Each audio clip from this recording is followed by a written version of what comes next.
Welcome to the D Up Podcast, our first episode. My name is Darius Butler, former NFL defensive back.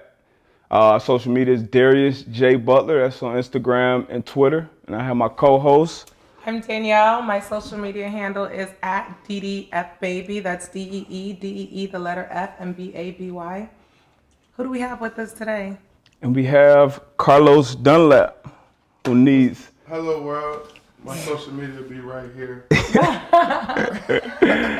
He needs no introduction. Loaded up right here. Yeah, we got. He's been one of the premier edge rushers in the NFL for a decade now. So we're definitely honored. I know it's crazy how fast the time flies. So we're honored to have him today. We're gonna bring him in on some topics. We're gonna talk everything from MLK Day to sports to some other dirt and gossip that we don't like to get into. We're gonna let D take the helm on that. We don't. But we're gonna let you do your thing anyway. Thank you. I appreciate that. All right. So we're gonna start with.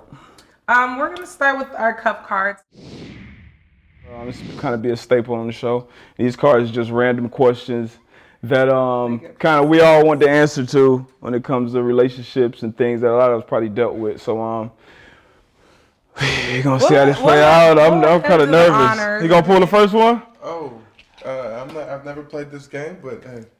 First time for everything. I mean, you can pull them anyway. Look, I don't know if you're a card magician or what you do around here. Listen, bro. Yeah, you gotta watch him. He played for the Patriots. He's used to it. Whoa. What it say? Let's hear it. All right. Ladies, your man cheated on you. Who do you go after? The woman or the man? That's a perfect question. We'll let you answer that first. I'm a firm believer in never, ever be mad at the wrong person. Like, your spouse, your significant other, that's who has the commitment to you, not anybody else.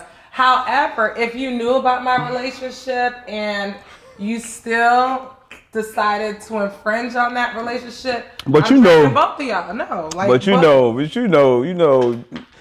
niggas be lying, man. Hey, we together, but trust me, I know. I ain't really, we ain't really kicking it like that. Listen, I mean, she stay at the crib, yeah, but she moving me, out. I'm totally familiar with that. One of my very best friends in the whole world, she dealt with that, and her man was cheating on her and definitely told his 5-year side chick that 5 years. 5-year side chick. So you in it for a long? That's a 5-year side. That's a long-term contract. Their relationship was for TV and Love and Hip Hop, and she has a baby. She was all over his social media. It's fine though. This was very public. All of this was very public. My bestie knows. But my point is, it doesn't matter. Like this girl, the 5-year side chick, she knew about the relationship. 5 years, yeah. No, she was a part of the relationship. No, what do you mean? Exactly. But my wife didn't know about it, basically. But my thing is, like, so you get mad at the 5-year side chick, and you definitely should, because she knew about the relationship. Like, she disrespected that relationship as well. Now, this person, he definitely got his, and my girl left as soon as she got wind of it. But the point was, like, there's no passes here. Like, if you're bold enough to, like, you got to pick it. I don't think that I'm the person. Like, if I wouldn't mess with my man. That's, like. Okay. But everybody ain't scared of you though. I mean, they're a fool. But what you think, Los? I seen her boxing videos on Instagram. she got hands for whichever one she decides to put hands on. She got hands, but hey, in a scenario like that, more times than not, you should, handle that business with your spouse. Absolutely, I agree. But in our position, if it was somebody like in the same circle or just outside the circle who may have been aware or everybody talk. Step across that line, then that circle of motherfucker. Type of way. Absolutely. That circle of motherfucker. With good reason. Yeah, with good reason. Circle. Yeah. If it's anywhere near that circle, like you said, then that's different. On both ends. We ain't gotta be best friends. Yeah. But if you just respect, outside, or right? You know of me, or we cross paths, and you speak. Yeah. You hit one of these, or whatever. Exactly. Now, come on, now. Especially if they know. Now, if they don't know, it's a difference. Because, y'all be hiding y'all little girlfriends, Yeah, But people know though. But you know though. Regardless of like. It's like if you're official, or if it's because when you say little girlfriend, it's like y'all talking. Now, if it's your girlfriend and y'all like together, then that's a whole nother thing. Then they gonna know. Like, I have no problem making people know the woman that I'm dating known. People know. But if it's like somebody we just talking and I don't know where it's going, then we gonna move around. But I ain't about to be telling everybody this is what. Like, I ain't got the paparazzi catching this coming out of cats or whatever. You can't be throwing names. They ain't cut the check. Cats ain't cut the check. We gotta bleep that out. They not worried. They're not worried about us because we wear a helmet. You know what I'm talking about? It's a fact. All those paparazzi, they're not worried about us because we wear helmets. That was a good one. I like that. Let me shuffle, or you want it off the top? I'm a top chick. I bet. Oh. Hey yo. Okay. A woman in a relationship is caught grinding on another man in the nightclub. Is she wrong? You want to answer that? What do you mean? Is she wrong? Like, if you're in a relationship, should you be dancing on someone else, like, other than your man? Like, grinding on him. It's not playful dancing, because I dance with you, like, I think that's okay, regardless of grinding. But, like, the question is I'm not going to be, like, grinding, you know? Like twerk, come on, and like. The question is grinding, right? Yeah. Okay. I think I would twerk on either of you guys, like, but playfully twerk. Not grind. Grinding and twerking are two different things. I think grinding. So you'd be cool with your man having you twerk on him? In the club? Would I be cool with my man twerking on my man? Absolutely. Well, not your man, obviously. No, you wouldn't. You wouldn't. Or giving him a lap dance. You wouldn't. No, I wouldn't be cool with a girl giving my man a lap dance. But if someone is, friends with my man and they're playfully dancing with my man, I wouldn't. I don't know. Playfully, I don't know the difference between playfully. So I'm gonna say one, first and foremost, it depends on the parameters of that relationship. Like some people may be like, if my girl go out, hey, enjoy yourself. If I don't hear nothing about it, if I don't see it, whatever, have fun, do your thing, come back. Like I know you sleeping. Shit like that, but some people may be, like I don't want it looking a certain way. I don't want somebody to be able to see that and misinterpret it. Hey, I see your girl out at wherever dancing on lows, like grinding on lows, like oh shit, word, yeah.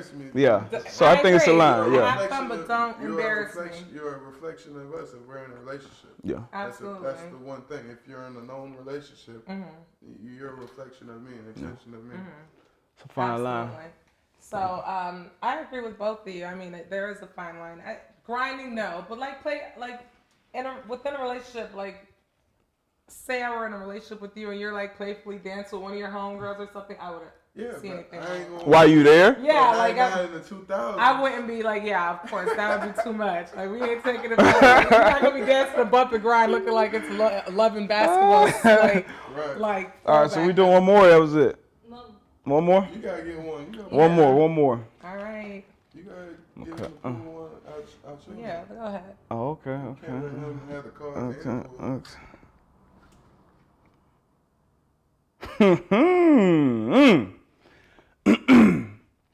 When unfaithful, who do you love? Wait.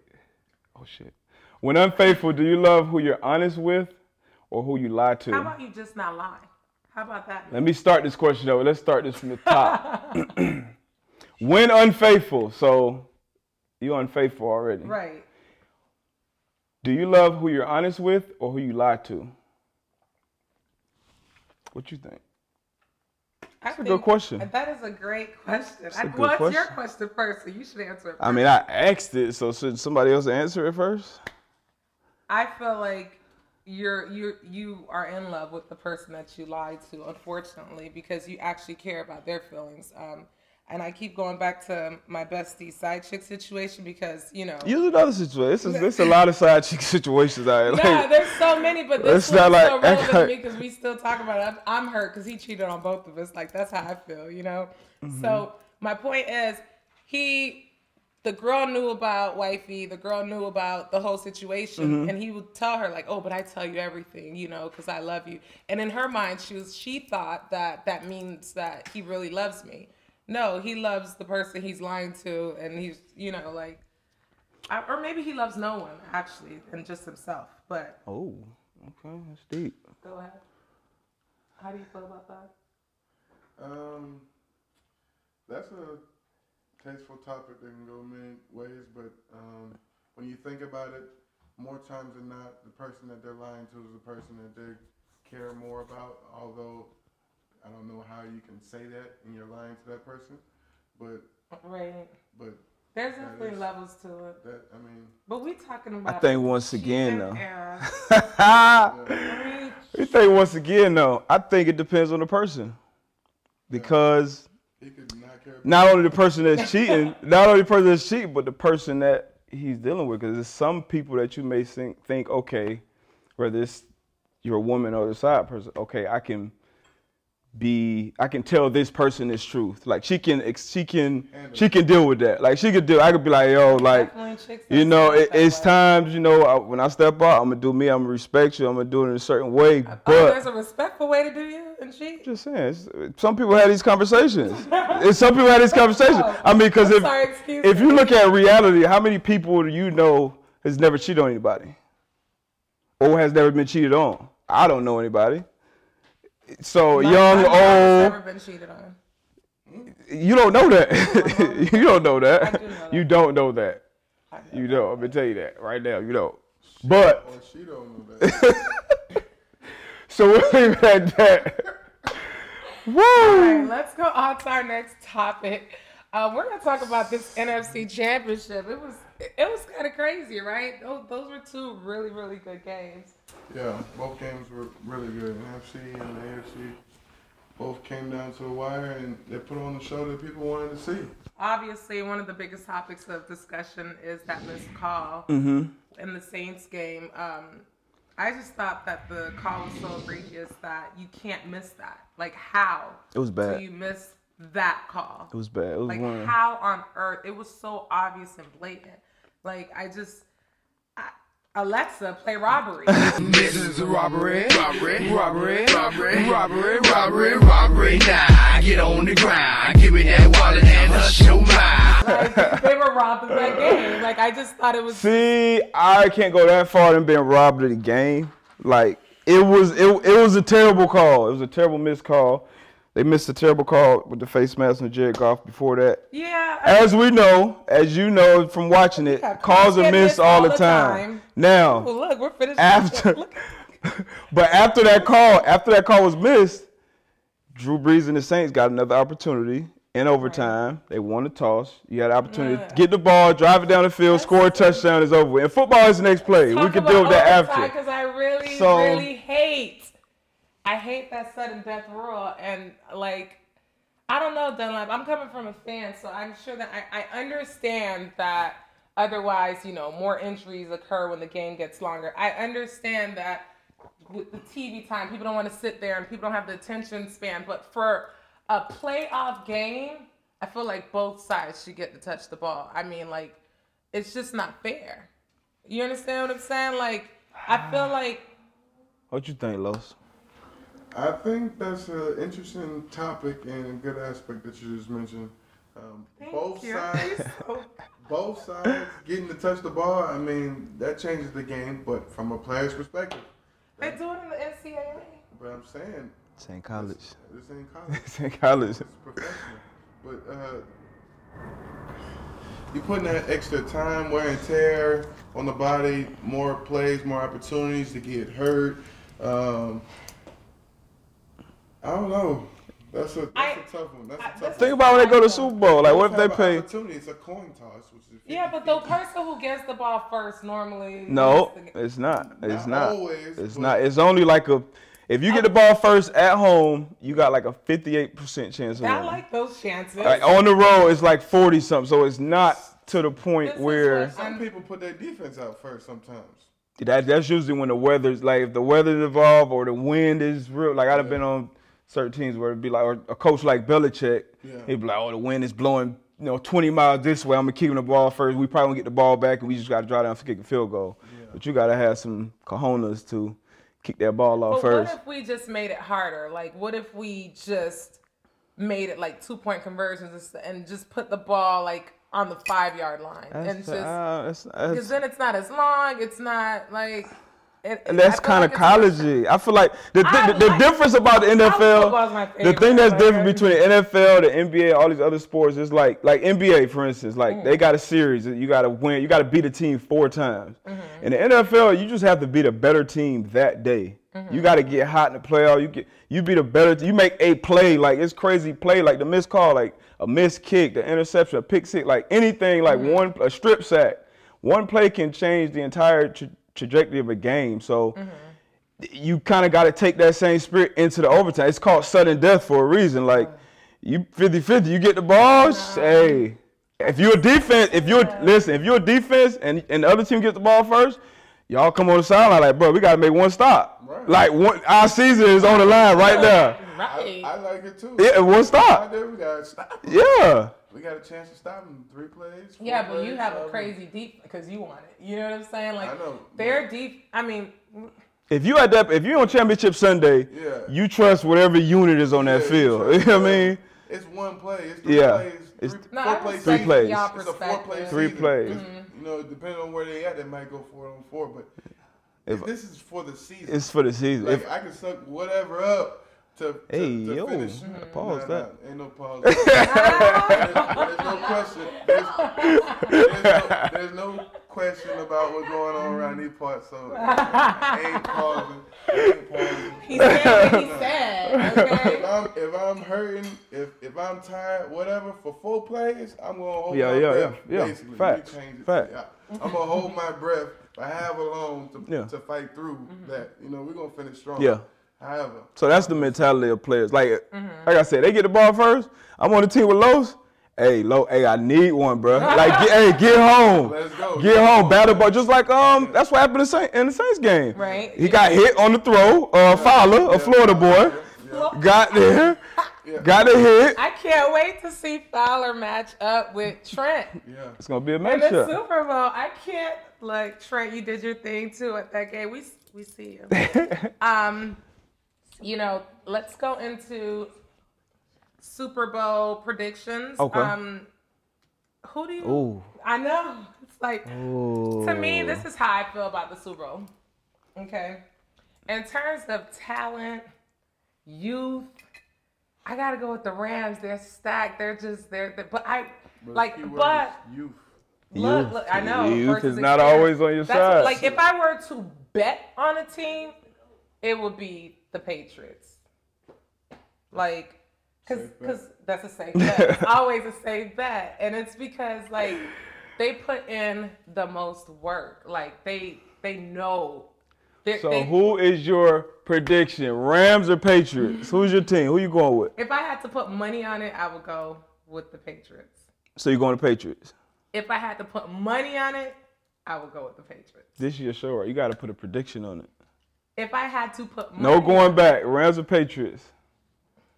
So Patriots for you. I'm going to go with the Pats just because Bill Belichick is a beast. And I just feel like he wants it bad enough. Like he has a system in place. And just watching you guys and being, you know, I know the ins and outs. I was there when you were there. I was, you know, I just know that man is no nonsense. He doesn't have room for any failures. Like, if he says X, Y, Z and you give him Z, Y, X and get the same, like, he's going to stop you dead.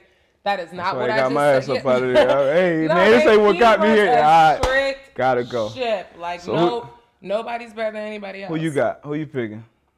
Well, first of all, you said they outwork everybody. I can't say they outwork us to prepare for a game like that. But they are more prepared. You know, they've been there many times. You know, their strategy it works. Like, you can't deny what they've been able to do. But I feel like everybody has the same 24 hours in a day. So I can't say that they outworked us or outworked whoever they play. They just out-execute them on Sunday, any given Sunday. Sudden death. This is the game. The thing about playing for the Evil Genius and being behind that curtain is, like you said, everybody got the same time to prepare. But the level of, like, how meticulous he is with things, like he Like like you had to know like how far the bottom of the numbers are from the sideline, how wide are the hash marks. Like once it gets to a certain point in the season, it get cold outside. You got to force a lot of quarterbacks to make outside throws because it's harder to throw outside. It's harder to everybody want you want to make the inside throws. That's why when you watch a lot of Brady, a lot of Patriots in the playoffs, it's a lot of inside throws, a lot of play action crossing routes because those throws are easier. When you're making those outside throws, it's tougher. But what's on the Rams side? 2 players. I know exactly. Brandon Cooks. Nah, you don't know. And Talib. And the reason why those would be the X factors is because Talib is going to tell McVay the ins and outs of that defense. Like, hey, this is what built it. This is why he's coached. This is probably who he's going to match up on who. Brandon Cooks is going to tell them. He going to tell Wade Phillips, hey, this is what if Brady sees this, he going to that. If he going to, so I think those two players who are obviously great football players, right, but those 2 are also smart football players, and they came from the system. You know what I mean? So and you got Sean McVay, who's kind of the next coming. He's kind of that young, hot coach right now that everybody's trying to find the next. So if I had to pick one, the next hot coach, our executive producer, she thinks he's super hot. All right, let's go into. I gotta pick a team. Oh, okay. Did you pick a team? Yeah. Who he picked? You gotta pick a team. Everybody got to want to see a good show. I like to see. You have to. So you're not picking a team. I gotta pick a team. You gotta pick a team because we're gonna put the logo right here. I always pick whatever you pick. Nah. The Bengals ain't gonna win it this year, bro. When the Bengals ain't gonna win it this year. My team ain't in it. I just want to see a good game. Okay. A good game. I don't want it to be a blowout. I don't want it to be a huge defense. I want to see a full compact game, all 3 levels. All right. Well, yeah, I want to see. I want to see a good game too. I want to see a good game too. Right. So we'll go next. I no got prediction. Gators on both teams, like you said. I'm so excited about that. I know. People I train with on both teams, so picking. I'm not in it, so ain't nothing better than me when I got boys on both teams. I know. All right, so who was your pick? No pick. I got boys on both teams too. Oh, you know what? Y'all not gonna do this. You gotta pick. We got boys on both teams. You know. You see. We shoot another episode before the Super Bowl, so maybe I have a pick by it. I gotta watch the film. We'll move into this or that, okay? Since we're talking about Super Bowl teams. Super Bowl. Who do you think is the real genius, Belichick or Brady? Like, who is the real GOAT? I think, honestly, both of them are the GOAT. I think they sharing it. I would have to give more credit to Belichick just for the sustained, consistency. And that it's hard to win, period, in NFL, and it's harder to win that long. And he wears multiple hats. He's a GM. He's a head coach. He sets the tone of the whole organization. Brady is the most important player on the field. He plays the quarterback position, and he does that at a level that nobody else has done before. But when you got a guy who has to run the show, you got to have the right guys in there. Offense, defense, special teams. It's a 3-phase game. No matter it's been plenty of great quarterbacks that never won a championship or only been in 1 or 2 Super Bowls. For him to be going to his 9th Super Bowl. Like, that's unbelievable. Like, 9 Super Bowls? Like, it's people who played 10 years, never played in a playoff game. He got more playoff wins. Look at Dan Marino. That's crazy. Dan Marino down here, so. I mean, I would say Belichick. I would probably say 55-45 Belichick. You just gonna steal my numbers from the group chat. I ain't know that. As you know, I have that on wax, okay? I ain't know that. I agree. I definitely think that if I were to give some more percentage to anybody else, it would definitely be Bill Belichick because I understand his level of genius. Mm-hmm. Also, this guy has definitely, he knows all sides of the ball. Like, some coaches are only, they know offense. This guy, his dad was a coach. He's part of a legacy. He knows exactly what he's talking about. He's the one who found Brady when ain't nobody want him. Don't forget. He was a sixth round, okay? So True. It was he really, really, I feel like they need each other. Yeah. You know what I'm saying? It's not like, definitely. They definitely need. There's been a lot of Belichick disciples that have gone to other places and tried to put the same system in place. Right, and it doesn't work. Yeah. Like, you know, like people be like, oh, you know, Brady could do that anywhere. I disagree, because leadership, you know, bad coaching could change the dynamics of a player. It could suck up your confidence. If somebody and you are not in sync, you know more than anybody else how that could affect you. You know, like. So I definitely would give 55% to Belichick, and you know. Dang, so you suited up before this powder puff gets serious. she suited up. We see the fitness videos and the. Y'all not gonna play me. Okay. Get serious. Coach D, you gonna be the first woman coach, head coach. Game. I can play too. Who you give more credit to though? You don't played against him many times. I don't think it's like PB and J. I don't think you can have one without the other. Although Belichick probably has more of a hand in it because all three phases overseeing it. He's the manager. But if he didn't have Brady executing it in those situations, on the biggest field, moments, you know what I'm saying? But he developed Brady, so you know, like, cause he wasn't always the guy. He developed him, and that's a big thing too. So you know, it's not like he came in with the talent as a first-round pick. You know, he developed him 6th round, like y'all said. So you could give him the nod on the percentage-wise if he had to pick, like y'all already discussed. You know, that 5% probably, it's probably pretty good, but I don't think you can truly have one without the other. I don't think. Yeah, I definitely think they know. I don't think there would be that legacy or that. Have that system working the way it is. I love the words. It's funny how we keep using the same words when it comes to Belichick, because because it is a system, but at the same time, it's hard. I can't take away from you. Can't take away from either one of them. Yeah, but I mean, when Brady went down, they still won 11 games with Matt Castle. That is true. When he was down, when he was suspended those 4 games, they were still 3-1 going into that 5th game. Belichick y'all by y'all throat. Like, I'm just saying. All good coaches do. Like, look at Saban. You know, like, did you remember that meme? What was that dude's name where he was in the interview? Oh, when he was about to start talking trash about Kyler, and he goes like that in the middle of his statement. He's like, I'm done. Yeah. I mean, because he got Jedi mind. Like, those coaches. It's more than X's and O's. Yeah. And I think Belichick is, and I remember going into his office as a rookie and seeing like the type of books that he had on his bookshelf and the type of, and he would have like, you know, The Art of War, or like, you know, people. Herb. Like I would see him on our campus sometimes. Like, so he would like he managed that team the right way. So I mean, it's hard to go against him. Definitely did.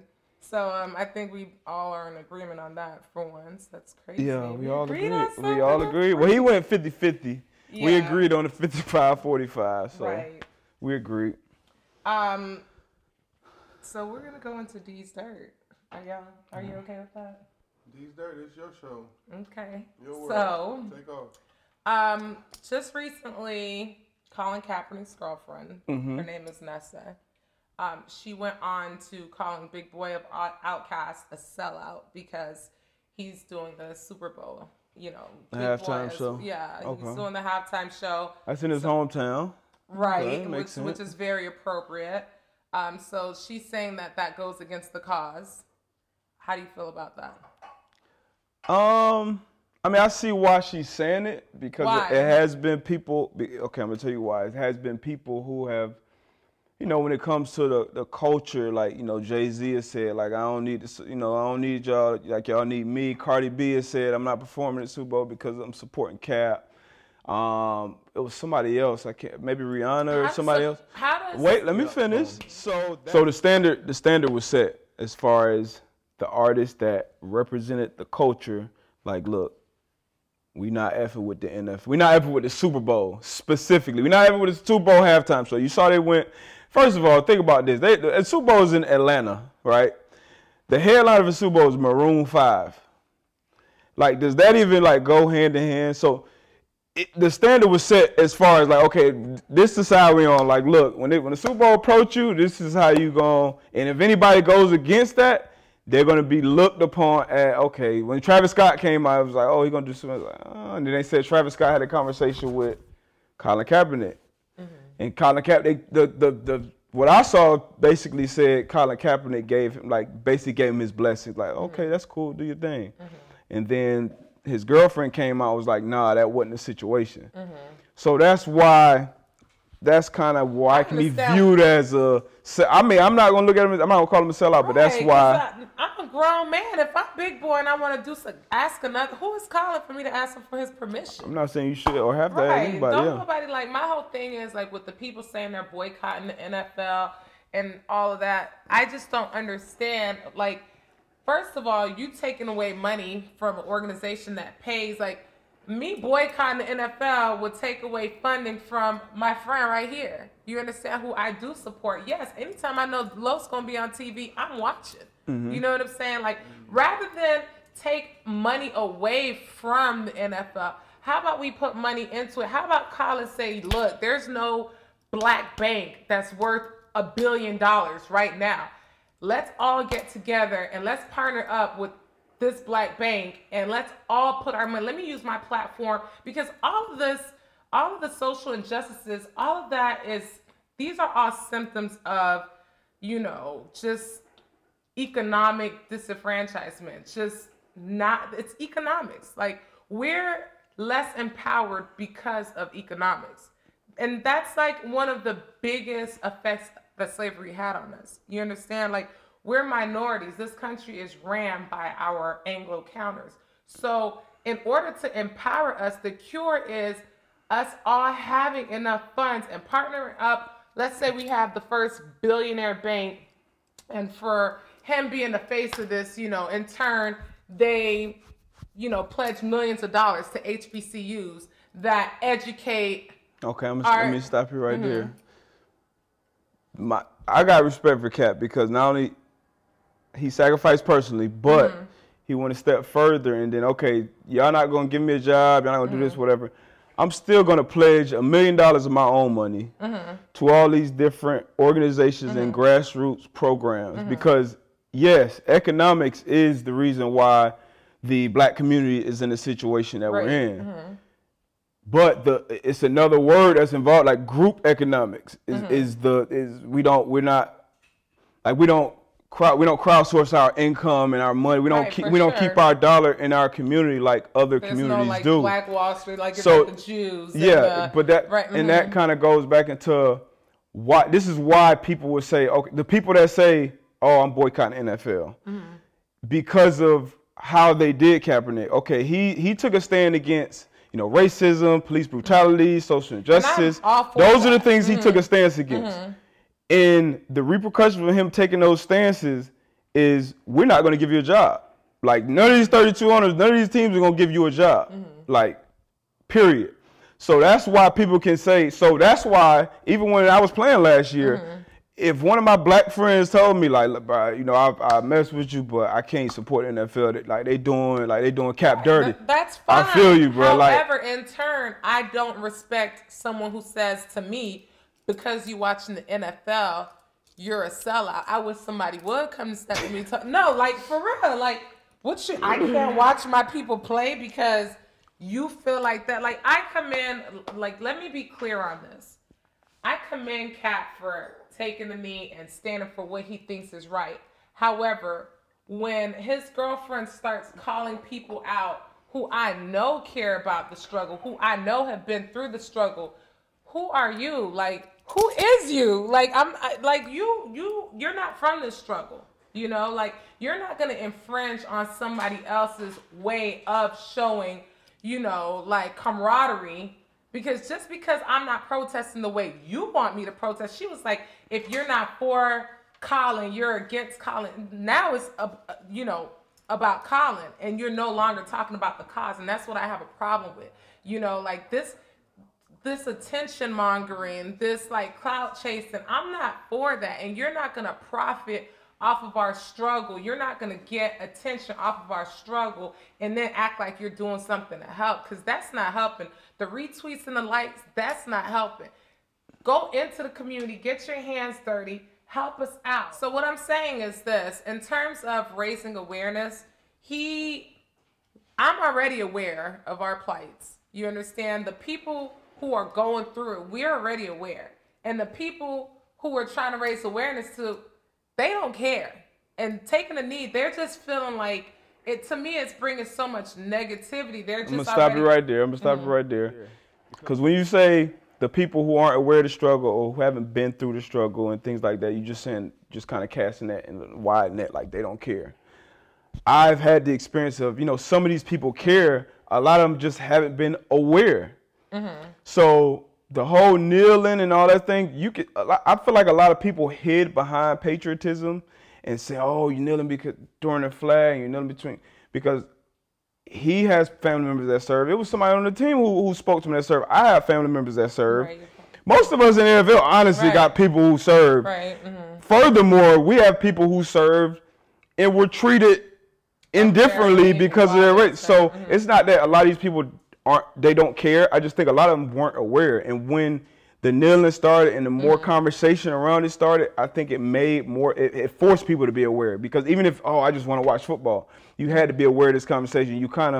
And then when Donald Trump made his ridiculous comments, I feel like that in a way kind of drew a line in the sand. Like, even for me, like, kneeling wasn't my protest. Like I just wasn't even comfortable with kneeling. Like I just kind of saw it as submissive. Yeah, like so I didn't like it. So when he first started, like I raised the fist, and I was on the team with Cromartie. Cromartie kneeled, I raised the fist right next to him. But when Donald Trump said what he said, like, if they kneel, they SOB, they should be thrown up. For me, that kind of drew a line in the sand. And like that night before the game, like I'm like, damn, like, do I kneel? Do I don't? Like he came out. He called my mama. Like he came my mom. We go back. What he did. There was all kind of meetings that took place with the leadership of the team. I know our team. Some of the guys who never sat across from the owners had to. Were forced to come in the room and sit down with the owner. And talk about what's going on. So when you say awareness, I feel like he brought awareness to it. But yes, I would like to see more action. But I feel like there are action and steps coming in place. Right now we just started a committee with our team, a social injustice committee. Nice. And we raised about $250,000. Do you feel like that's a result of Collins taking a knee? It's stemming from the awareness. And I like that. Yeah, it's stemming from. I'm not saying it may be direct, but now things are brought more in light, and everybody has a platform with social media nowadays. And he used his platform with the NFL to bring awareness to millions. And people on social media, when they brought awareness to things, it reached millions just because of the light that everything was brought into. And just stemming from that, I say what Cap did bring awareness. But when you speak on people having to answer to him about the cause, he's not the only person. I don't like that divisive tendency. Like if I decide to like you said, this wasn't my protest. My form of protest was, I raised the fist. Like if someone were to step to you and be like, "Oh, you didn't take a knee, bro. You a sellout." Like you would have felt some kind of way about that, So I don't appreciate her. First of all, you're not the one to do it, sis. That's for one. But I just don't appreciate like you calling out Big Boy, the Big Boy. A sellout? Hush your mouth. Literally. And not only were those her exact words, it's in print. And she's done a lot of out-of-pocket stuff. Like, she's made other tweets with coaches, and paralleled them to Django. Yeah, so, it's exactly. And she's not, like, you're not the one to do it. So, like, my whole thing is just, sis, you take a knee. You sit down in the corner, and we'll leave that at that. It can be a lot of divisiveness around the top, and it has been around the country. Started for us, it was a positive thing. It was something we knew about. For a lot of people, it was kind of, why is he doing it at that time? He could do it at a different time. So let's kind of take a step back. On Monday, it was Martin Luther King Day. Right. Way, way back, my parents were just born. Back in 1963, he gave I Have a Dream speech. Long, long time ago. 2019 now. I know we've came a long way, though, but where do you think we are as far as not only the black community, but just unifying, you know, the country. Let's say the country, not even the world. Let's just say the country. How far have we come, and how far do you think we have to go? In terms of how far we've come, we've definitely moved mountains in terms of, you know, we were once really oppressed and subjugated people. And I feel like right now, you know, we've had black presidents. We have, you know, Black CEOs. president. Well, we had a black president. We've had, you know, we have people in leadership that represent us and reflect us being part of the community. Do I see that his dream has been fulfilled? Like Martin Luther King wanted, in terms of his speech, you know, for us to be judged by the content of our character and not the color of our skin. Unfortunately, we still have a ways to go because sometimes, you know, I know all of us have experienced, you know, times where the first thing people see is color and they can't go past that. But again, like all three of us have broke barriers. All three of us are professionals. All three of us are doing things that, you know, in the 60s and the 70s could not be done, you know. So that being said, I do feel that we have propelled in a positive direction, but there definitely is still work to be done. I think I saw because a lot of people talk about that I Have a Dream speech, like I just brought it up. But, you know, kind of MLK kind of towards his later days before, you know, he was killed, he started focusing more of the on the economics, like we were just talking about. And I think personally, I think that's why the government took him out, is because he was focusing more, okay, economics and, you know, how the slaves were treated once they were freed from slavery. Like they weren't giving any land. You were giving all these millions of acres to European peasants. So it's a lot of things. You know, but like you said, we have moved mountains. We have made amazing strides. We've all, you know, done things individually. I think it's on us all to not only keep moving forward, but to reach back and bring somebody along with you and help the community. And that'll kind of, you know, and, you know, as athletes, I was speaking from the athlete standpoint, it's a lot of guys that it's not really talked about what most of these guys are doing in their communities.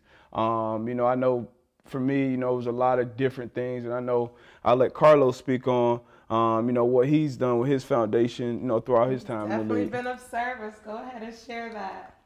For me, you know, one of the biggest things that I've done is, you know, my anti-bullying campaign. I've been taking it on tour with me during the season, making a couple stops on the road, even though it may sometimes only be 45 minutes depending on the logistics of it. That 45 minutes, I feel like when we're at the Boys and Girls Club in that city, we're talking about things other than football. We're talking about things that are going on with them in school, but it's somebody that they will be seeing the next day on TV, even though it might be their team.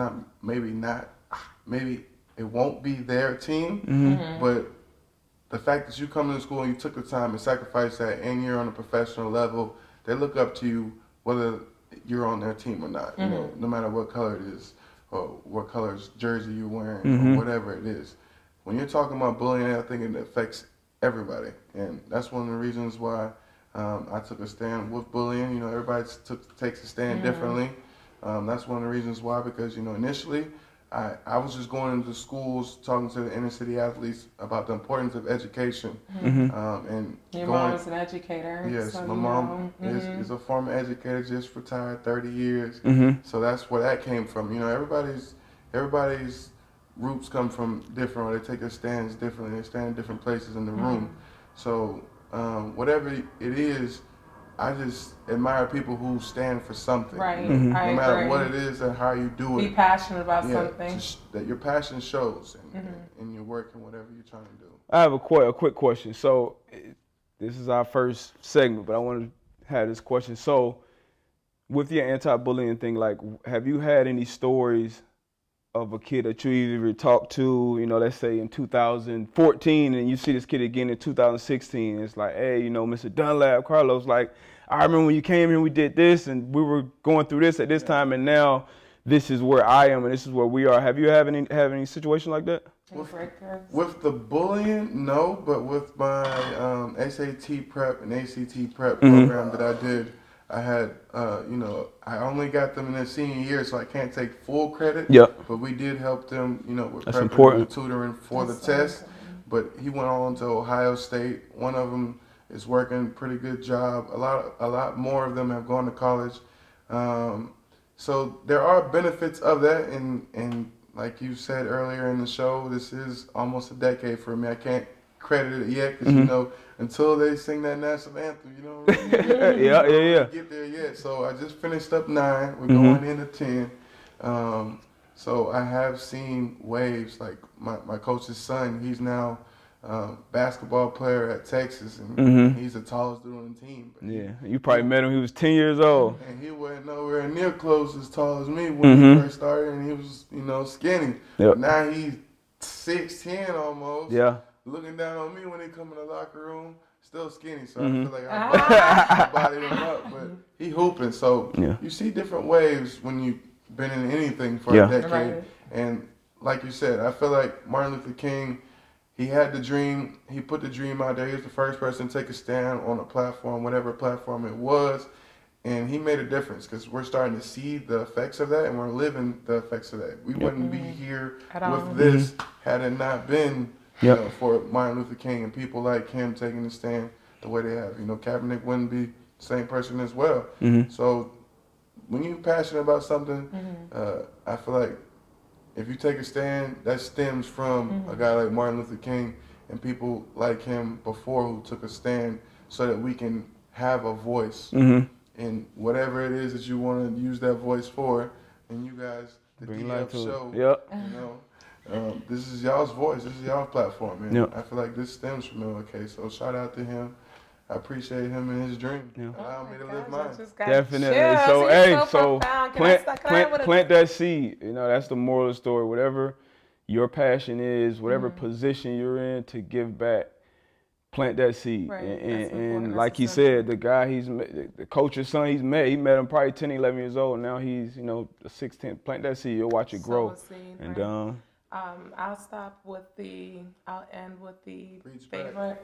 Reach back and grab somebody, cause on the way. Cause like for him, seeing them at a young age, and some of the kids in the schools now they're going back into their community and, you know, giving back, reaching back and grabbing somebody, and that's how pay it forward. That's how that's how we're gonna reach the real move. That's how you move forward. That's how you're gonna move real mountains. That's how you change awareness to change. That's that evolution. So if you guys can't fly, run. If you can't run, walk. If you can't walk, crawl. But whatever you do, keep moving. That's the Martin Luther King quote. That girl deep. That girl right there deep. No, it's just you guys just I just wanted to, you know, like whatever you guys do, continue to propel forward, and that's the only way that we can. Definitely. Ooh, I like that. Definitely. Propel forward as well. Hey, well, thank you for joining us on our first episode of the D-Up Podcast with, like I said, myself, Darius Butler, Danielle LaFontaine, Carlos Dunlap, but this is their show. All right, bye, we guys. out. If you can't fly, run. If you can't run, walk.